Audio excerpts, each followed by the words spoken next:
Well, hello, everybody. This is Larry from the Blue Collar Nation podcast.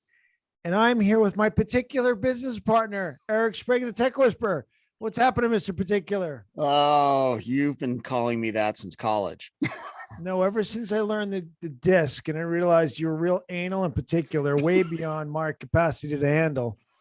You got that title there.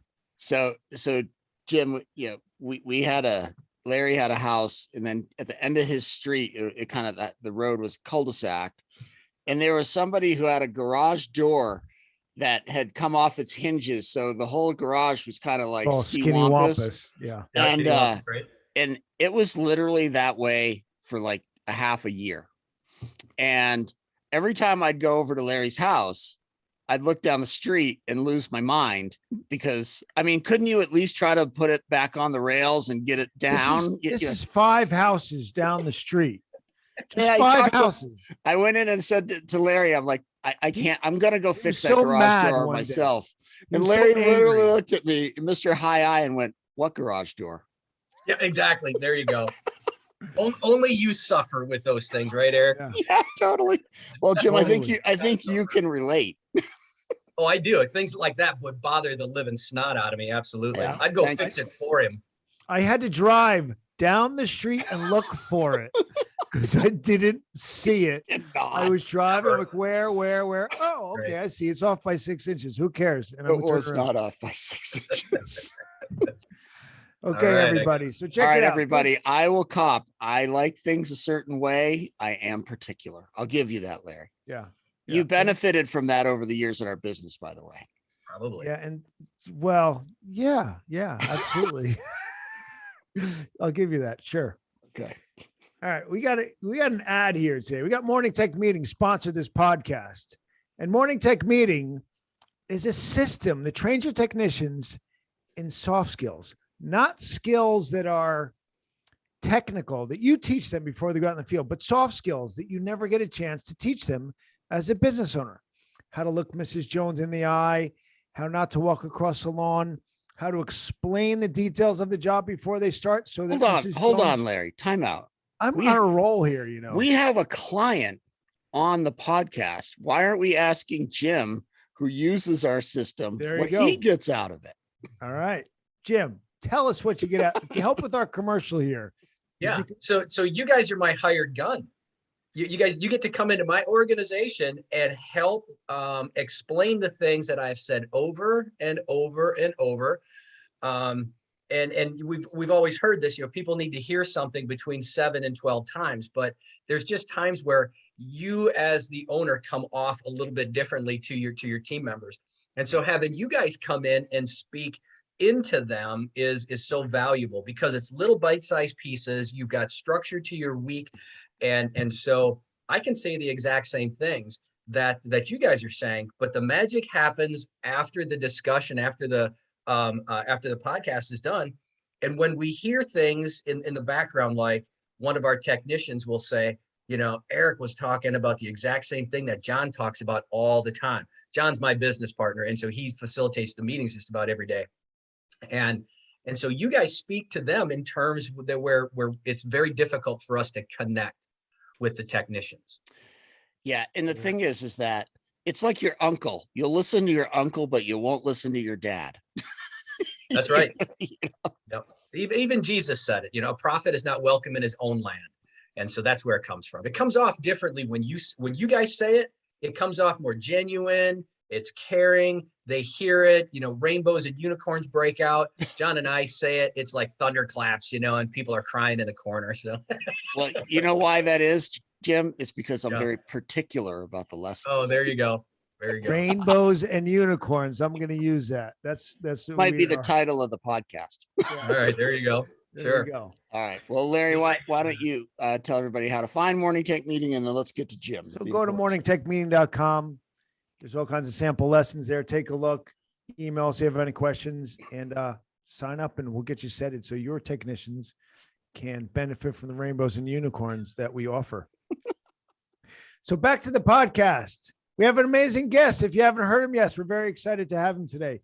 Jim McDonough, the owner of Veterans Cleaning Solutions He's also a veteran retired Army Chief Warrant Officer 4, and he's a master Army aviator. And we are so happy to have you with us today, Jim. Pleasure to have you there. Oh, thank you. Thank you for having me. I really do appreciate it. No, this is long overdue. We've been friends with Jim for a long time, and we're excited to have you on the show, Jim. So thanks for joining us. Excited to be here. Thank you. And Jim is a client, if you didn't realize. Yeah. Morning Tech Meeting. Exactly. Right. So Jim, you had a lot of Army accolades. So let's hear the background. Where are you from? How did you end up going to the Army and into the cleaning industry after that? Yeah. Just kind of a little bit brief history. I grew up and I was born in St. Paul, Minnesota, just on the outskirts of that in Oakdale. My wife of 31 years was my high school sweetheart. So we got we discovered each other at a McDonald's at 17. I was going to go into the infantry right out of high school. I always had an affinity to it. My father's a Marine. He's 85 years old. And so those of you who know Marines, you can't say he was a Marine, because when you do that, they all go sideways. And so raised in that culture of high morals, high ethics, do what you say you're going to do, when you say you're going to do it, how you say you're going to do it for the price that you've negotiated. Very simple things, very straightforward.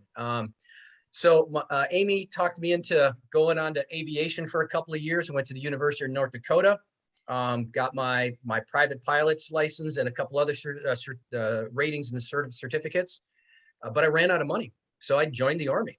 And that was quite simple what it is. I needed to pay for my education. And so I joined the Army, and that was 22 years later. Amy followed me around the world, did a lot of great stuff. Absolutely loved it. Had a fantastic career. Flew all different types of aircraft, primarily the Huey and the OH-58 Delta. For those that want to Google that, you'll see what kind of aircraft it was. It was a scout aircraft, primarily in the cavalry, and did most of my time in the 82nd Airborne. And so in 90, that went in 91 and exited out in 2012. And in 2011, we started a cleaning company with another team member of mine. We were on the aircraft shoot down assessment team. So we were forensic analysts and forensic assessors. And so we were looking at the threat, weapons, and effects and how they affected the aircraft overseas in Iraq and Afghanistan. Someone had to put the pieces together of how we lost aircraft and lives. And so we did that. Wow. It was very, very rewarding career. And after 4.5 years, my time in the service ended. But that's where I met John Capadar, who's my business partner of 10.5 years here at Veterans Cleaning Solutions. We decided we come up with a concept. We both did not want to go into the military contracting world, because that would have been, very difficult on our families. We were gone enough already. Would have been highly lucrative, but we would have been overseas. I did enough time in a sandbox. I did not want to go back over. And then all of a sudden come home one day and I've got adult children in the house. My children were young. And so we came up with a plan, and we started a company called Veterans Carpet Cleaning and Lawn Service, LLC. Yes, that was the name, because they went so well together. Lawn service, like mowing lawns? Yeah, lawn and grounds. That's right. Okay. So I didn't know that. Okay. Prior to leaving the service, I talked to John, and we were really getting out within a month of each other, and I asked him what he wanted to do. And he said he wanted to open a New York style sandwich shop and sell lunches to flight students at Fort Rucker, which is the home of Army aviation. And I said, well, I wanted to get into a carpet cleaning business. I did my research in 2006 when I was deployed in Iraq, and came up with the concept that Robert Kiyosaki turned me on to, and wanted to move into the carpet cleaning world. So we did our analysis. We looked at each other's numbers, and then I just pitched him the offer. You want to be business partners, and we'll have one business or one roof, and we'll have two businesses under one roof. Now, our market we're in was 28,000 people. So we didn't have a very large market. So we needed complementing businesses that we could cross-sell. So basically one customer base, multiple services, double the population size is what our concept was. And then we just started. So you each owned the two companies, though? We were 50-50 partners, Okay. Which I don't recommend. Someone needs to be 51. So other than that. I always said that I should have been 51. But see, I always said that I should have been 51. You guys should have nailed that out. So that was good advice from a lawyer you probably didn't speak to. In the Oh, good beginning. advice from you, Jim. Yeah. Where were you? So, yeah, right. So we built this, we built veterans carpet cleaning and lawn service. And so that was 2011 through 2014. And then we sold the lawn service because we needed to move away from that division. It was too labor intensive, too little barriers of entry. Everyone was in it. Every old guy was cutting for gas money, beer money, excuse me. Every kid was cutting for gas money. Everybody was involved in it. You couldn't drive around without seeing. All you got to do is have a lawnmower. lawnmower. Yeah, that's it. And a weed eater, if you had one of those, that's it. Blower was And optional. help with the cross marketing, because if you're in somebody's yard, you can get inside of their home and vice versa. That was our sales pitch. If you trust us on the lawn, you should see how we're amazing on the inside. You should see us on the inside. But the problem is that the price must be heavily driven down by the teenagers and the old guys. That's correct. Yep. Yeah. And then again, we also started to price ourselves based on what we thought the market would bear, which was really, really bad business practice versus what we should have been able to produce and understand our numbers. So we looked at the business in 2014, sold the lawn division, and we bolted on roof and exterior cleaning, specifically soft washing. And our how did you find that, Jim? Okay, so I was doing some internet searching. We had already had a company, Bain Clean, that we were using on the interior side. And so I think some of your folks here are going to understand who Bain Clean is. Yep. Yeah. Out of Indianapolis. Great organization, been in business now nearly 60 years. Just a fantastic family. Their gear's got some limitations to it, but for us, it's beautiful because I don't do 2-story, 3-story work here, primarily 1-story ranch houses. And we range anywhere from 250,000 to 1.5 million. Those are the size houses that we're dealing with to kind of give you some idea. And a dollar goes a long way here in Southern Alabama. So they're fairly large homes.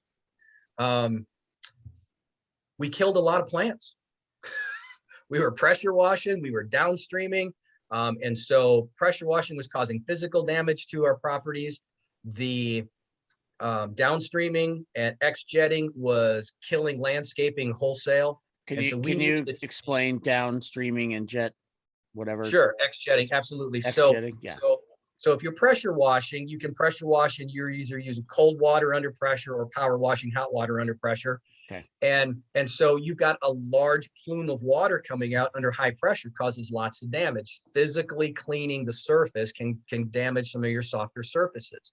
Mm-hmm. So we needed a more delicate way to clean. And so soft washing is chemically cleaning a home, and you're killing, cleaning, and inhibiting future growth all in one process. So you soft wash the house, you final wash the house, which is neutralizing all your cleaning agents, and then you feed the plants. It's a very delicate way of basically sanitizing the entire home. And in this day and age, it's absolutely wonderful because people are eating it up with COVID. And it's just another great way of being in the sanitizing world in so many different aspects. So where Larry and I, real quick before we move on, is that more regional? Because like out west where it's so dry, I don't think I've ever seen anybody wash a house. Okay.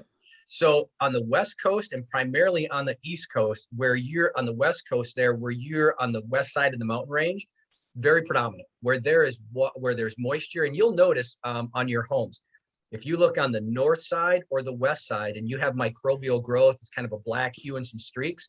That's a bacteria called Gliocapsa magma. Very, very prominent on the western range of the Rockies. And then on the East Coast, primarily from the Mississippi River east, it's just thick and huge from all the way from the Canadian border, all the way down through the Gulf, around the Gulf of Mexico.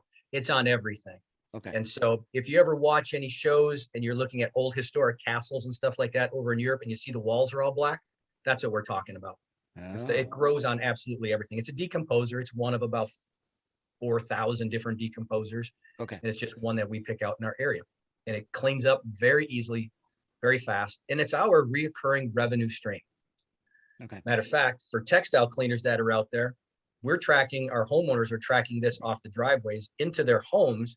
And this is what leads to the heavy traffic lanes in our area. So that's how we cross sell. The problem is not that you have a traffic lane in your carpet. The problem is your driveway's dirty and you're walking it in on your feet and depositing it on your grout lines in your kitchen and your soft surfaces, such as your wall-to-wall carpet and your beautiful heirloom area rugs. Yeah. So that's how we kind of position it, and that's how we cross sell it. That's our linkage. Yeah, I like I want to get into that for a second because Larry and I had a cleaning business that morphed into a restoration business, right? Which is common, from some people. And you've done it a different way. You've gone from a cleaning company to basically a model that's interior and exterior cleaning. So it's an alternate way of looking at how to capitalize on your client list, right? To maximize your monetization of your list. And Right. I don't think a lot of cleaners who get into restoration recognize what it really means to be a restoration company. And it's an animal that, if done incorrectly, can eat you alive. And Larry and I, we've been through it all. And in retrospect, after we sold our business, which was a great business and we did really well with it, but I look at it and I really like your business model. So could you explain for all the cleaners that are listening, that are thinking of maybe going into restoration or trying to add revenue as they lose square footages of carpet in many homes? Yes, They're absolutely. scrambling to find a new business model. That's and right. I think you're onto something. Okay, to stay fresh and relevant. So in the textile cleaning world, if we start at the bottom end, we're carpet cleaners, we move to become a master textile cleaner, and we go through the IICRC's process. That was our pipeline. That's where we were headed. So we were using the education. And then our next step after becoming master textile cleaners, we needed to make that choice. Were we going to move into water and fire mitigation? And what we found is, as we looked at that as a business plan, is those business plans don't go well together. I want to have a 7:30 to 4:30 Monday through Friday, occasional nights and weekends business. That's textile cleaning. One is when is fire and water mitigation happen? When people Always. are coming home, they light their kitchen on fire, frying fish, light the garage on fire, frying turkeys. They come home to find the home flooded with water because a pipe broke or the kid left the water faucet on, right? 2:30 to 2 o'clock in the morning, or whatever it's going to be. Yeah. I didn't want to have that disruption that happened. So we were looking for an alternative that we could bolt on as a business plan that complemented or dovetailed into our existing business. When we found soft washing and we looked at that as the alternative to not only pressure washing and the destructive methods that pressure washing produces, or the results, it also was the alternative to the fire and water mitigation. And when we looked at the business plans, they were identical. We found Bane Clean that helped us on the inside. We found Softwash Systems. Go to softwashsystems.com and ask for the pro forma, and you will get a projection of the financials. And you can request that from the Shield support agents. And what that does is that gives you an idea of how lucrative this can be as an alternative to fire and water mitigation. It is incredible. Yeah. And you guys have a big support crew there at Softwash that makes it a big difference as well. And for That's the right. listeners, we've had AC Lockyer on the show talking about the Softwash system. And, full disclosure, Larry and I are partners of Softwash. We've invested in that system because we believe in it. I think it's as good as any franchise that I've seen, but it's like an unfranchise, really, isn't it, Jim? That's right. Yeah. So let's talk about some of those benefits. Yeah. The chemical line is absolutely phenomenal. And so engineered chemicals that are designed to be bleach stable and safe for the operator. The equipment is top notch, great entry level and advanced level equipment that is very simple to operate. And it fits right in the back of a 3/4 ton pickup truck. Can be put in a trailer, can be put in a van, can be used in a lot of different combinations, but it's very easy to install. Great graphics department to help you with your marketing. And just the support structure and the support team is just unbelievable on how they can help you there. And so you put all that together without a franchise fee. Who does that? Yeah. Okay, the only thing that binds us to them is loyalty. They keep producing the best products, the best equipment, and provide me support. And then my responsibility there is to buy great soaps that make my life easier. It's a no-brainer. It's why we chose Bane Clean, because they were very similar in the carpet cleaning world. And then to find two of these companies that bind us together based on loyalty keeps my bottom line lower. I can pass that through to my customers and clients and keep the price lower than what would be anticipated if I had to build in the franchise fees and the royalties. Well, yeah, and you wouldn't be able to get where you wanted to if you didn't have the support and the direction and the structure that Softwash is giving you. Probably similar to Bane Clean, makes it a lot easier, and then you can have your prices lower because you don't have that huge learning curve that you got to get over. Right. The education is just absolutely phenomenal, and so you're able to not only educate yourself but educate your staff. And so that's like the fifth pillar there of Softwash systems is the education that they have available to entry level all the way through multi-truck, multi-branch company or the 5-star company. You know, it's interesting, Jim, and look, this is not an infomercial for Softwash systems at all. Right. But Larry and I recently with you, we were at Softwashapalooza. Larry and I kind of went on a whim because we looked at our customer base and went, hey, we have a lot of Softwash guys as clients for morning tech meetings. So we're like, sure, we should reach out and go. And we have no background in pressure washing or soft washing or anything. And what we walked away with was, it's amazing how many people are successful through that group because, you know, they're getting so much education and so many systems right off the bat. It's just, it's a group that is just teeming with success. That's right. Yeah. We were a little taken back by that, because we've been in a lot of groups where, you know, you see 10% of the people are doing really well and the other 90% are struggling. That was not the case. That's right. That's right. And so 30 years of experience of AC Lockyer pouring his life into his products, his people, his education, and helping you become successful is one of those the pieces of magic that happen in this organization. And so you've got great reach back capability and a very high success rate. And I would say when you're looking at that pro forma, that's where you're able to really establish your financials. And then you fall in love with the financials first. Then you look at the gear, your market, you do your analysis on your customer, that kind of stuff. But it all comes down to there's a company there that knows what you're going through and wants to help you succeed. And that's rare these days. Okay? What you're saying, you're starting with the pro forma first, and then you're going to the equipment, and then you're going on to the teaching. And generally, when somebody has that entrepreneurial seizure and wants to get into business themselves, that's the last thing that they're looking at, if they even get to look at it. A lot of people in our world are very much technicians at heart, so they go to the gear first. That's exactly right. So being a geardo like myself, I love gear, but I was sharing this with you, Eric and Larry, before we started. Was no one has ever come up to me and looked at the tanks in the back of my truck and all the flashy aluminum and the cool ladder racks and the 40-foot ladder and said, I don't know what's in the back of this truck, but I want you to come clean my house. Said no man ever. You're right. Yeah, exactly. Right.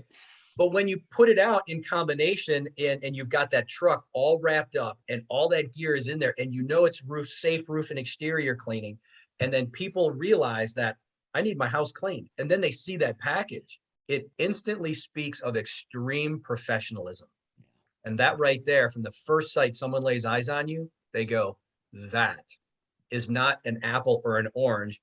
That's a pear company. That is the alternative to pressure washing and damaging my house. And it's a powerful, powerful program. Yeah, that's the experience of AC and his world that's given to you when you get into this system. That's why it's so valuable to somebody that's going to say, hey, I'm going to start a business. And you find somebody like this, and it makes things so much easier. Yep. That wants to help you without having their hands out asking for a check. They want to help you. There's a lot of free resources and things that you can get as you're discovering. If you want to see what this is, and I don't get paid by Softwash Systems. I'm not an employee of Softwash Systems. I'm a product of Softwash Systems. I'm a very successful product of Softwash Systems, and Bane Clean. And so just to kind of give you an idea, in our market, 28,000 people, we did $1 million last year. We grossed $1 million last year with a 26% net. Wow. All right. And we did that off of 3 businesses under one roof. And so the 3 businesses are our interior cleaning division, which is all floors, textiles, and floors. Okay. Exterior cleaning, roofs, windows, exteriors, driveways, decks, and fences. And then our area rug plant. Those are the 3 divisions of our company that produced $1 million last year in a market of 28,000 people. So Now, are you, Jim, cross-training your team to be able to do each thing, or are they pretty individual? For the first year, they are specialized into one field, but we do get slow. Okay. And so the September month is one, and I'm in Southern Alabama, so we can clean all year round. Yeah. And then typically the January, February can get a little bit slow. And if anybody's moving on at that point, I've typically got folks that are cross-trained, and so I can move them when work gets slow to keep everybody employed. But we're blowing things up with a different marketing program, and so we're having less of those problems. But to make sure that I'm able to retain people and have high wages, we do cross-train folks from interior to exterior, exterior to interior. And typically those skill sets come to play or come to bear in the commercial setting. Because a surface cleaner that does my outside can pick up a rotovac and clean carpet on the inside. Yeah. A person that is cleaning carpet on the outside can pick up a surface cleaner without the vacuum attached to it and do outsides. So the skill sets do overlap and complement each other. And cleaning is cleaning is cleaning. Right. Yeah. Yep. Yeah. Great question. So are they seasonal? I'm going to ask you a bunch of questions as if I'm looking into this business, right? Because really what I want to know is, you know, I want our listeners to sit there and go, Jim, if he pitches me this situation here in a week or 2, I'm going to like take this podcast off the air. And I don't know if I'm ready to step it back into the service business. You're going to step back into the service world? I tell you, if I could do it all over again after being 10 years. Now, I left the military at 44 years old. Okay. I had no contracting experience in the background there. And I stepped into carpet cleaning and then stepped into this. If I would do it all over again, I could only pick one system between interior cleaning or exterior cleaning area rugs. The one I would pick would be soft washing. Number 2, right behind that, would be textile cleaning, and then bolt on area rug cleaning as you became a master. Interesting. So if I'm a carpet cleaner and, you know, I'm saying to myself, okay, you know, I got me and a helper and I'm thinking about getting into this, like, what would my process of discovery be to, like, how would I figure out if my market, this is a thing, and if this would even work? Like I'm in Utah, right? I just told you, I've never seen anybody washing exterior homes. So how would I find out if there's even a market? Because obviously you went through this process. Sure. So I would go to softwashsystems.com and I would look at specifically a class to find out if this might be something you're looking into, if this is going to be a good fit with you. And that class is called Discover Softwash. You go down for a 3-day immersive classroom at Orlando, Florida. You'll have 3 days of looking at the equipment, looking at the chemical line, learning about soft washing and what is a Softwash Systems. And then in the afternoons, you go out and you clean some things. So you get some hands-on. You get to see AC's production facility. You can watch, if you decide at some point that you're going to order a truck, you're going to move into it. You get to see where that skid is going to be built. You get to see where it's installed. You get to see where it's filled up with chemicals. You get to see how the truck is being wrapped with all their partners. And so there's just so many different assets that you get to see the support structure when you go to Discover Softwash. Then if you're going to train your technicians, you send them to Top Gun, which is it's a Top Gun school. And so you're learning how to employ that piece of equipment you just purchased. And so you get education and steps along the way. To figure out if it's in your area, there's a map on Softwash Systems, and you're going to be searching Glowio Capsa Magma. You can Google search that and look for a map or an image, and it'll show you the United States. Can you say that again, Jim? Yeah, it's Glowio Capsa Magma, Gleoe CAPSA, CAPSA, and then magma, like as in lava. Okay. I think I learned that word in my microbiology class. Right, So right. I'm a There you go. Yeah. So it's glow capsa magma, but I call it my reoccurring revenue stream because you can't prevent it and it's always coming back, which means as a cleaner, it's going to, my frequency is going to be there. I'm going to be able to be on someone's home once a year on the outside. So do you do that as generally as a maintenance plan? You sign them up so that you have contracts for year after year after year? That's right. Which is great because when you sell your business, it's worth more. You have that's right. Provable income. So you can be restoration work, which is I'm going to remove all of this moss and bacteria that's on your roof and have an instant change that day. It's amazing to be able to see some of the, and while you're on that website, you can go look at locations and find out who's in and around you. And you can go to their website and their Facebook page and look at their images. It's absolutely amazing. If you get a great level of satisfaction on cleaning filthy, nasty, dirty carpet, and then you leave and it's beautiful, it's clean, it's healthy and protected, and you feel happy when you're closing the door to your van and driving away and you go, that is another fantastic job by Veterans Cleaning Solutions or the name of your company, you're going to love soft washing because it is that exact same feeling. You just literally watch this stuff disappear in front of your eyes.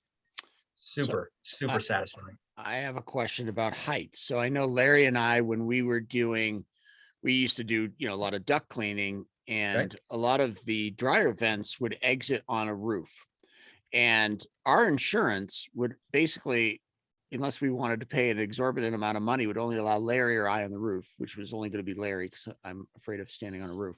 And, so how does that work? Because I would think that the liability for soft wash has to be higher than carpet cleaning. Okay. Yeah. Anything that's in there when you're starting to talk about workers' comp and liability. So there's a little increase when you put roof in that description of what you're doing. And so as we start to look at those different modifiers and things for your insurances, there's a partner that can help you with identifying that insurance. But if you're already in business, just call your local insurance agent who you're already dealing with and say, hey, this is what I'm looking at doing. This is soft washing as an industry. These are the codes that you're going to need. Softwash will give you those. Right. And then they'll write you a policy. Yeah. And I like to deal with people in my own backyard. So if something does go sideways, as rare as it should, if something does, you can pick up the phone or drive to that office. Yeah. I don't like having someone nationally across the nation here where I'm going to pick up a phone and you're just a number. I like to look at Forrest Whitaker in the face. Yeah. He's my insurance agent, and say, hey, Forrest, this is what's happened. There's power in that. That's relationships and community. So I just want full disclosure for everybody listening. So what are the safety concerns? Because I know you're dealing with a lot of heights. You're cleaning roofs. How does it work? Okay, so first off, you got to engineer the safety aspect. You got to engineer that in. So you're going to do a risk assessment on every job that you're going to do. So typically, we built one in a 1-story home. We built one on a 2-story home. Are you cleaning it from the ground? Are you cleaning it from a stabilized ladder? Are you going to clean it from a lift, or are you going to actually walk the roof? And I just walked you through our 4 levels of escalation as we go through this. And note, a lift was in there before we ever got on the roof. Okay. So our insurance company looks at that. And we also put in other things to say a roof that was 5 on 12, that was my threshold. If it was greater than 5 on 12, nobody walked the roof. Right. Now there's some roofers that are out there, some people that are probably listening to this that go, oh my gosh, we walk on 8 on 10, 8 on 12, different things like that. We don't. Yeah. Okay. Whatever you walked on is what you want to walk on. We have insurance and we are going to arrive alive. Being in the military and being in aviation and a paratrooper, everybody's got to come home. Right. Okay. With all 10 fingers and all 10 toes at the end of the day. So ladder safety, a huge safety program, and environmental compliance. Softwash Systems teaches you all of that, ladder safety inspections, but how to get on a roof, how to transition on a ladder, all that stuff is all taught to you. And let's just face it, heights are not natural for anybody. I flew for 22 years, climbing up a 32 and a 40-foot ladder. No matter who you are, when you get in the middle of it, it has a little bit of a tendency to shake a little bit. Okay. Yeah. But it's something you learn. Okay. And so you should never be comfortable going up and down a ladder because you need to respect it. All right. No, that's good info. Seeing those particularities help you seize that are focusing on those things a lot more than me, I would be strumming across the roof like I have before and went flying off like I have before. Yep. And maybe that's why Eric wasn't going up there. Okay. Yeah, roofs can be very dangerous, walking backwards and things like that, but it can also be done very safely. The gear that we're using is super easy to apply your cleaning agents and things, and so your solutions. And so it is, we reduce the risk out based on using specific pieces of gear, such as a water-fed pole gun, a stabilized ladder. I was going to ask like that. How many roofs, like let's say, let's forget about the 3-story roof, like a 2-story roof. How often can you clean that from the ground with like a longer pole driven hose or whatever you guys call it? Okay. So you can, it depends on what your skill level is, but I have cleaned a 2-story home with Mexican tile on the top. And so we had a clay tile roof, and I never laid eyes on that roof when I was cleaning it. I was the guy on the bottom operating the pole, and all I did was moving it like a sprinkler head. I was just spraying my solution on the roof. 50 feet behind me on a 12-foot ladder was Robert. Robert is at the time, he was probably about 68. I've literally got a technician that is 74 years old that cleans roofs with us. He's absolutely wonderful. And he's just back there operating a valve on a hose that turns on and turns off my solution at altitude. So I'm up against a wall, staring at the wall, cleaning a roof. Never saw it. Wow. He saw it. Roof turned out absolutely beautiful without damage to the vegetation. That's a technique. Do we do those all the time? They're rare, but we do them. But with the water-fed pole gun, man, it's just super easy work. Clean 2-story churches with 12-on-12 pitch from the ground all day long. Interesting. So if you don't mind, what's the general marketing strategy for this type of inside-outside business? Very good. So I would say this. Let's look at your existing customer base, because that's where we're going to go to first. We're going to open up a new market or a new product line to your existing customer. You got your calculators there, kind of run through this on a drill with a lot of people. Say you got 5,000 customers. Doesn't make a difference. 50, 500, 5,000, it's only zeros, right?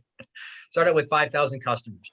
Okay. You're coming out with a new product and a new service that you can offer to your existing customer base.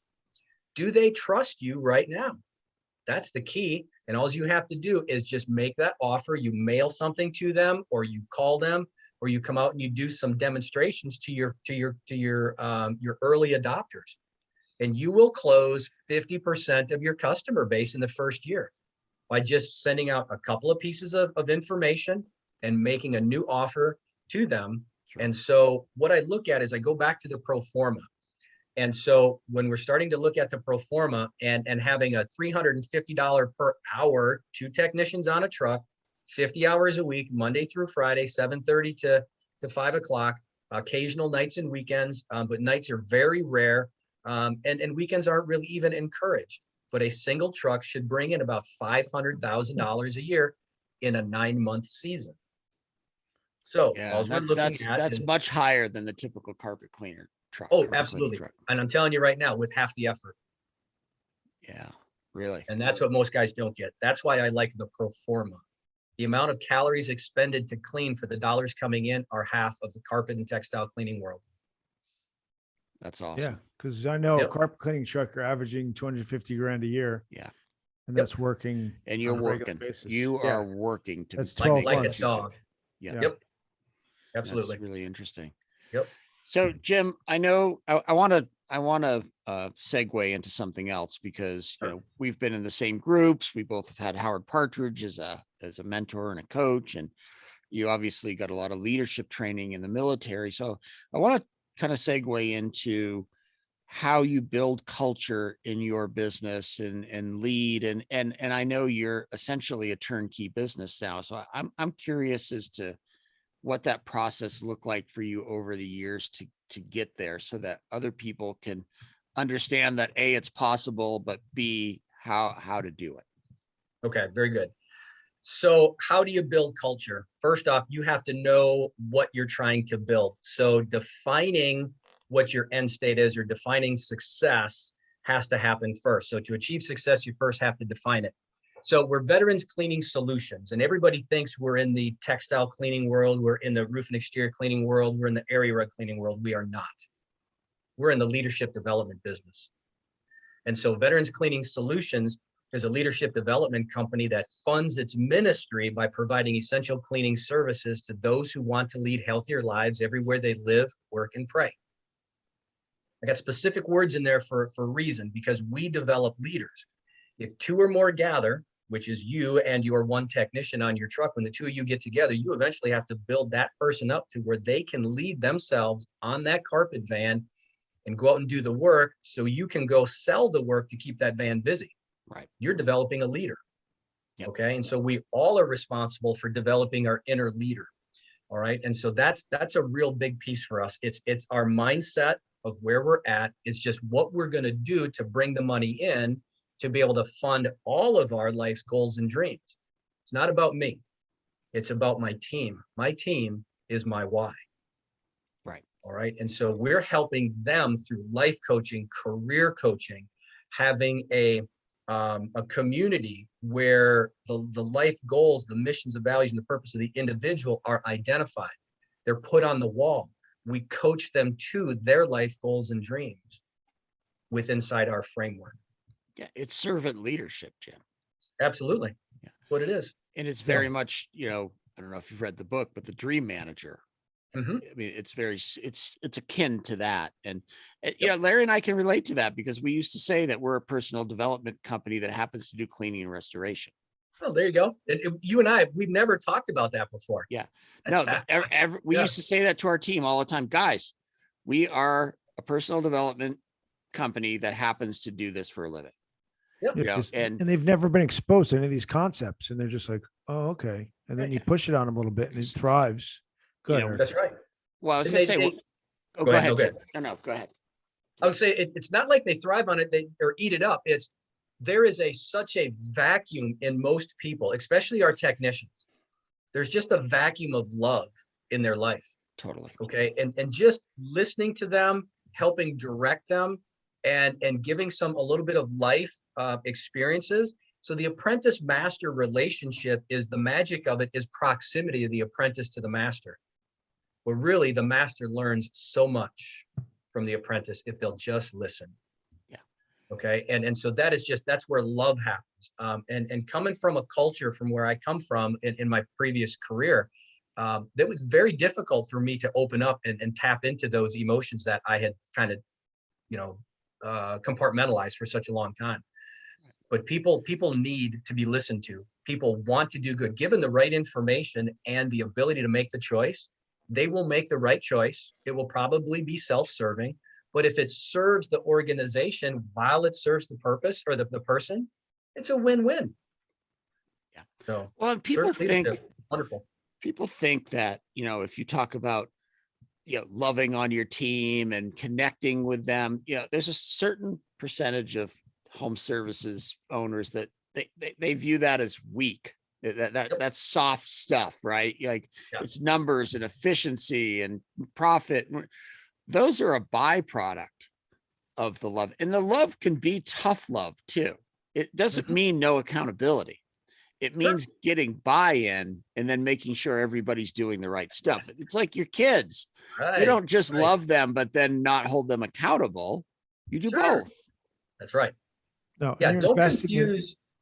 Just investing in your team, just like you're investing into your kids, because you want them to grow and succeed. And as your team grows and succeeds, it makes your life so much easier. And if you don't invest in them, it's going to be like a circular motion in and throughout the door constantly. That's right. There's nothing for you over the years. Well, we did that early on. Yeah. I mean, we ran it in a very tough and hard way in the early years, and we had massive turnover and nothing but problems. And we had to recognize that our way does not work. That's right. I had to recognize the exact same thing. In the military, the command and control structure. Do as I say because I'm in charge and we got to get this done. That doesn't work in this world. No. I was a carnivore in that world, and herbivores don't like to be bit. Okay. And that's a great analogy. I can bark some big orders, but I don't. because the herbivores, man, they gang up on you and trample you. So you got to be real careful. Yeah.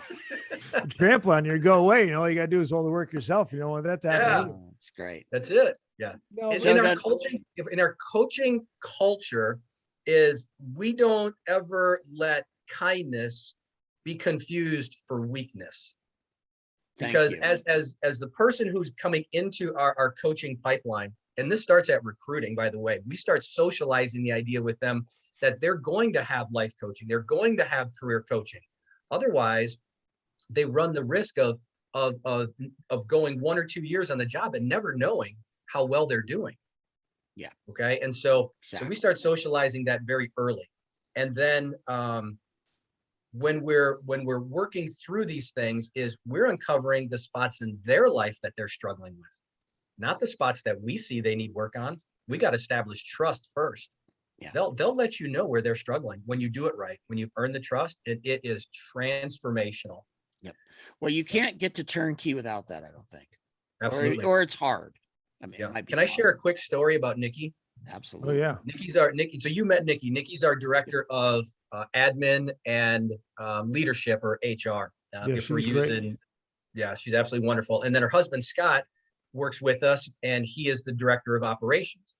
So Nikki came to us about 4 years ago, and her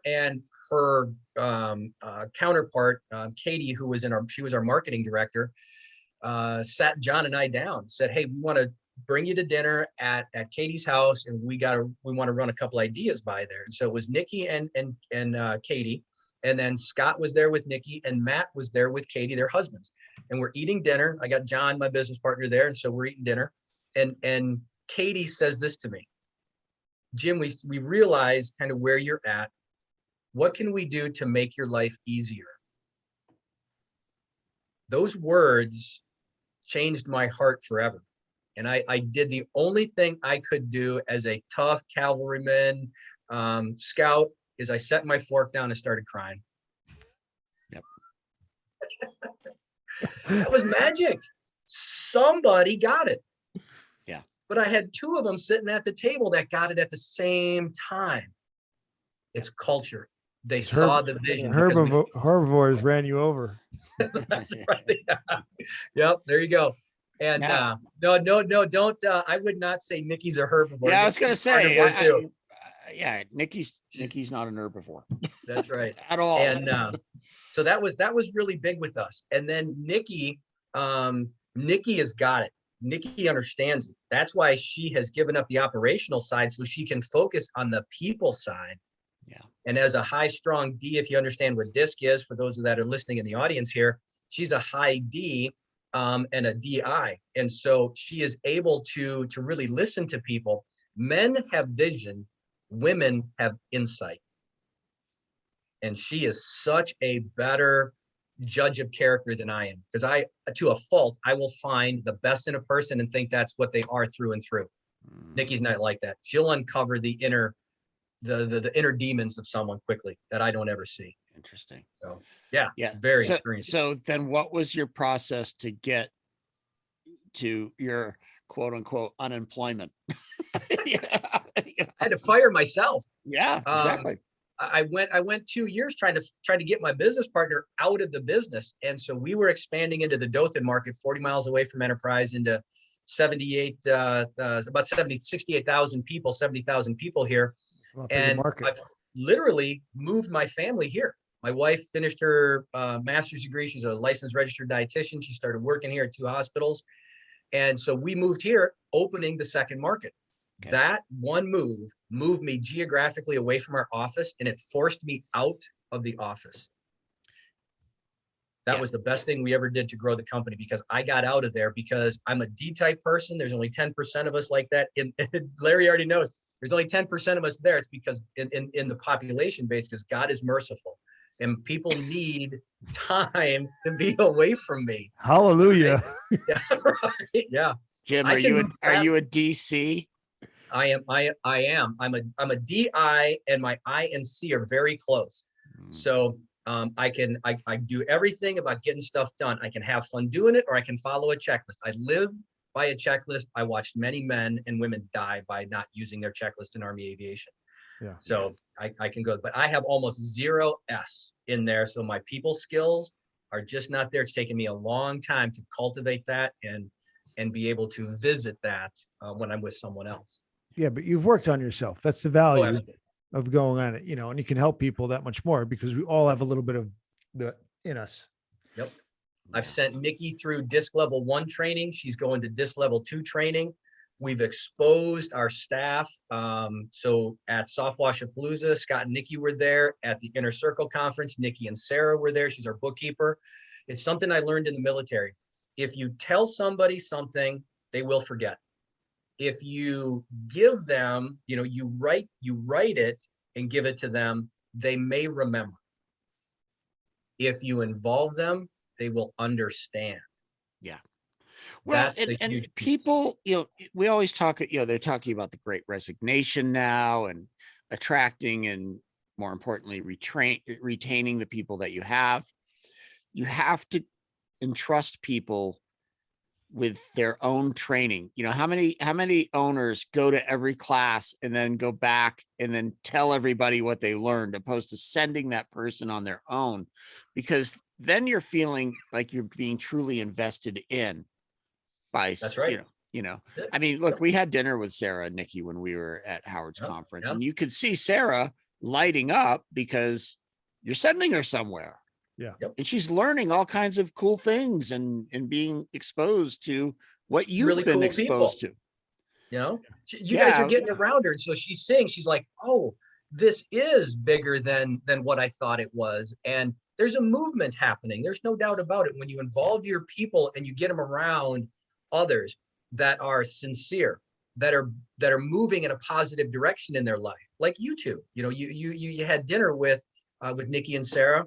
And so, they're seeing that it's because you've been in the office for a long time and Sarah's been off in the corner where her desk is and she listens to what's going on, but she's not a technician. She's not necessarily involved in it. After she comes back from dinner and she's talking about you two guys, she's like, I now understand these guys and I'm going to be paying attention to the morning meeting. Oh, good. And I'm like, that's wonderful. Yeah. Why weren't you doing that before? But that's wonderful. Yeah, but isn't that the whole point? It's like we're all on our own timetable and we have to be trusted and invested in to get there. That's right. I mean, what Larry and I learned, and really why Morning Tech Meeting exists, is we just realized that, a lot of the people, the technicians that work for us, look, they weren't great at school. School wasn't their thing. A lot of them didn't have a dad around. They came from neighborhoods where they hadn't seen a lot of success or a lot of successful role models. So it was up to Larry and I to build them from scratch. Yep. And, if you start building somebody from scratch, most of them will stay with you for a long time and do anything you need because they appreciate it. What's that word called? What's that word you should be using right now? Loyalty. Yep. There you go. They will become extremely loyal to you because you invested in them. You listen to them. Right. You care about them. You're helping them become better or better at their game of life. Yeah. And there goes your retention problem. Yep. Right out the door. Matter of fact, it goes from a retention problem from them leaving to a recruiting problem because they're bringing too many of their friends in. Yeah. And that's a good problem to have, right? Right. Yeah, because the people that are having massive turnover, look, Larry and I hear it. We're at trade shows, selling our product and, they'll just leave. If I train them, they'll leave me, and it's like, you got to ask that question. Why are they leaving? Why are they leaving? Yeah. It's like, well, if you build the culture and you invest in them and care about them and love them, they won't. Yep. That's but it. That as the owner, that's on you.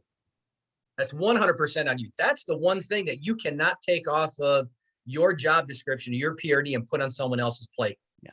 You own that one. It's culture. And I always say this, based on, we were talking about your disc, it's me running the guys. So I was the one that had to change more than Larry in a lot of ways.